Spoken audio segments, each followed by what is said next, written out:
These are some things in the financial world that are so important but rarely discussed. Dismissed as unnecessary and boring, this video is going to encourage you to get off your backside. This is The Art of Money Saving. I'm Joshua, a professional opera singer helping you suss out personal finance. I am not a financial advisor and therefore you should seek your own independent expert financial advice. But I do write rather short, entertaining personal finance poems, and here's one I made just for you. Ladies and gentlemen, your attention please. Doing just fine, I often hear. Thee carefully consider thy life's purpose sounds like Shakespeare. I'm not going to get ill, work less or die. Refusing to take out income protection insurance, sounding like a wise guy. Subscribe, like and share. Don't be a fool. Preparing for life's unexpected events. That's the rule. What's going to happen if you get sick and you can't work? Now, inevitably this is going to happen. I'm going to come about this from a self-employed angle because that's my own experience, and it happened to me a few years ago. So I had a very bad ear infection. It was pretty nasty. And as a musician, that was a bit of a bummer because It meant that I couldn't hear what was high, couldn't hear what was low, couldn't pitch notes. It was a bit of a disaster. And I had a full packed diary and I had to cancel my work. It was an absolute nightmare. But fortunately, some months prior, I had taken out an income protection insurance policy. And the policy worked.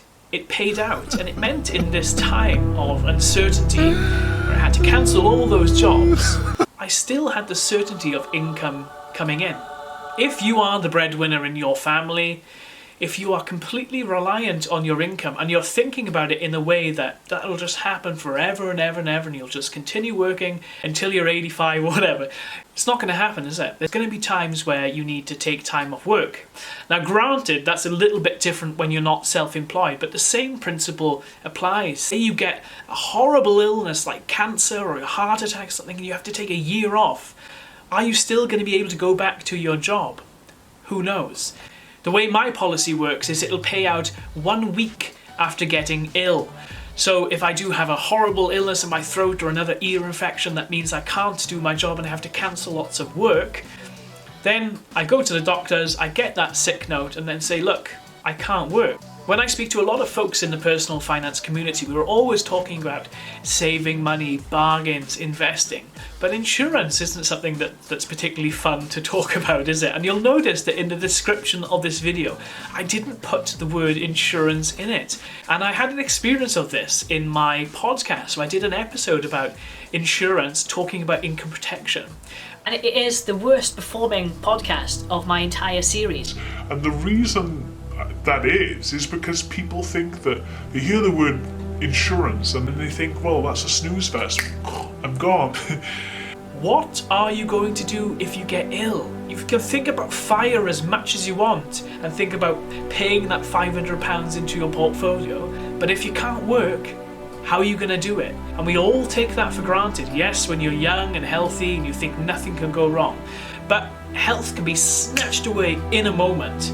And you can be, tomorrow, you can be in a completely different financial situation than what you're in today. So I urge you to carefully think about how insurance can form part of your financial plan, not just income protection insurance, but also critical illness insurance, life insurance. There's loads of great resources. The Money to the Masses do fantastic work on wills, insurance, all that kind of stuff. Check out that podcast, it's great. There's also a fantastic Instagrammer called Katie, and she runs a page called The Penny Mix, and she's a self-confessed insurance whiz. And what's fantastic about her posts is she merges these two ideas together, so personal finance and insurance, and she somehow makes these things very, very accessible. She works in the insurance business, and she's really clued up on how all of these policies work because that's her day-to-day job. And one of the things that we discussed in our podcast is the mistrust in the insurance industry. I'm sure we can all relate to that, can't we? So paying for an insurance policy and then realizing actually you're not covered for what you need to be covered by. And you think, well, what's the point? Why am I bothering with this? But as Katie rightly pointed out in our discussion a couple of months ago, we should not let that put us off insurance. It's about really doing the groundwork. and being absolutely sure about what kind of policy you're having. And with these very, very long-term insurance plans, having the help of an expert can be really, really excellent, because these policy documents are pages and pages long. As a musician, it was quite hard actually to find a policy that worked for me, because it's considered a high-risk profession. The chances of getting ill or not being able to perform are quite high, so it was a very specialist type of policy that was required for me. So having that expert advice was very helpful. Now, my premiums are relatively high, but I think that has a lot to do with my kind of high-risk profession. And it's certainly more than a monthly Spotify or kind of Amazon Prime subscription. But it does form part of my long-term financial plan.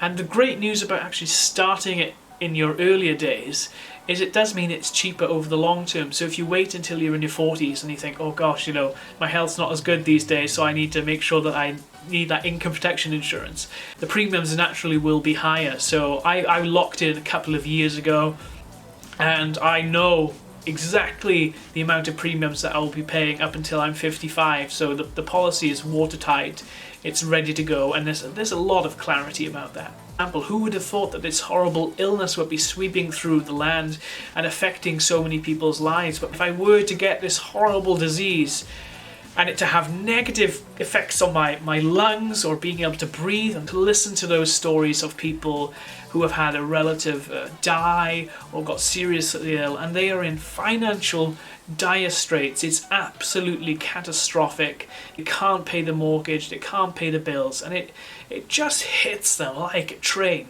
So go ahead and do that. If I get one person to do that from this video, then I'll be a happy man. Thank you so much for tuning in to The Art of Money Saving, and I hope you enjoyed this video and it gives you a bit of a push, a bit of a kick to do some research about various insurance plans. If you did enjoy my little poem right at the beginning of the video, do give this video a like, subscribe, and feel free to share the videos if you're so inclined. Look forward to seeing you next time. Bye now.